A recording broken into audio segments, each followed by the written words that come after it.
Hi friends, please subscribe to Amravati Media and press the bell icon for more latest updates. ఈ YCP మాజీ మంత్రుల పరిస్థితి ఏమిటి?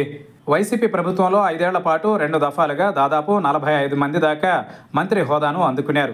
వారందరినీ వైసీపీ అధినేత జగన్ స్వయంగా ఏరి కోరి ఎంపిక చేశారు.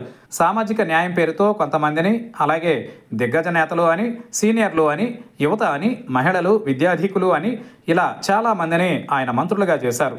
వైసీపీ ఓటమి తరువాత వీరిలో ఎంతమంది గొంతు విప్పుతున్నారు అని లెక్క తీస్తే షాకింగ్ రిజల్ట్ వస్తోందట. పట్టుమని 1/2 మంది కూడా వైసీపీని వెనకేసుకుని మీడియా ముందుకు రావడం లేదని తేలిపోయిందని అంటున్నారు. వీరిలో జగన్ని అన్నగా భావించే చెల్లమ్మలు ఉన్నారు. వీరంతా ఒక్కసారిగా స్విచ్ ఆఫ్ చేసినట్లుగా మౌన రాగం ఆలపించడంతో వైసీపీ ఏపీలో పొలిటికల్గా ఫుల్ సైలెంట్ అయిపోయింది. కూటమిలో 3 పార్టీలు ఉన్నాయి. మంత్రులు అంతా ఎక్కడికక్కడ గొంతు విప్పుతున్నారు. మాట్లాడితే చాలు ప్రతి దానికి ముందు గత వైసీపీ ప్రభుత్వంలో ఇలా జరిగిందని అంటున్నారు. మరి తమ శాఖల మీద చేసిన విమర్శలకైనా మాజీ మంత్రులు ముందుకు వచ్చి వివరణ ఇస్తే వైసీపీకి కొంత రాజకీయ న్యాయం జరిగేదని అంటున్నారు. అలా కాకుండా తమకేం పట్టిందన్న తీరులో మాజీ మంత్రులంతా ఉన్నారు. వారిలో ఫైర్ బ్రాండ్ లీడర్లు కూడా ఉన్నారు. దీంతో వైసీపీ అధినాయకత్వానికి తత్వం పూర్తిగా బోధపడిందని అంటున్నారు. వైసీపీలో గొంతు విప్పుతున్న మాజీ మంత్రులైతే బొత్స సత్యనారాయణ, అంబటి రాంబాబు, గుడివాడ అమర్నాథ్ వంటి వారే ఉన్నారని అంటున్నారు. అప్పుడప్పుడు రోజా విమర్శలు చేస్తున్నారు. ఇక చూస్తే ఆ మధ్య దాకా మీడియా ముందుకు వచ్చి వైసీపీ కొమ్ము కాసిన మాజీ మంత్రి పేర్ని నాని అయితే తమ కుటుంబం మీద కేసులు పడడంతో సైలెంట్ అయిపోయారని అంటున్నారు. ఇది చూసిన మిగిలిన వారు కూడా ఎందుకు వచ్చిన తంట అనుకుంటున్నారు అని చెబుతున్నారు.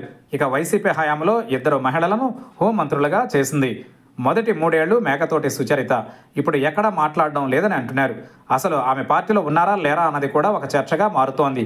ఇంకోవైపు చూస్తే ఆమె తరువాత హోంమంత్రి అయిన తానేటి వనిత కూడా గమ్ముని ఉన్నారు అన్న చర్చ వస్తోంది. ఇక ఆమె ఓటమి పాలయ్యాక అసలు కనిపించడం లేదని పార్టీ కేడర్ అధినేత జగన్కి ఫిర్యాదు చేసిందని అంటున్నారు. ఆమె పార్టీలో ఉంటారా లేక వేరే ఆలోచనలు చేస్తున్నారా అనేది కూడా తెలియడం లేదని అంటున్నారు. ఈ 2 మహిళా నాయకురాళ్లు మంచి ధాటిగా మాట్లాడతారని పేరుంది. ఏపీలో కూటమి ప్రభుత్వం మీద విమర్శలు చేయడానికి ముందుకు వస్తే పార్టీకి మైలేజ్ పెరుగుతుందని అంటున్నారు. అయితే మోగనోమ పట్టడం వెనుక వారిలో గూడు కట్టుకున్న అసంతృప్తి ఎంతో ఉందని కూడా అంటున్నారు. ఇలా ఈ కీలక మహిళా నేతల తీరు మీద పార్టీలో చర్చ సాగుతోంది. వీరితో పాటు వైసీపీలో పదవులు అనుభవించి ఇప్పుడు నోరు చేసుకోకుండా మౌనమే నా భాష అంటున్న చాలా మంది మాజీ మంత్రుల తీరు మీద హైకమాండ్ సీరియస్గా ఉందని అంటున్నారు.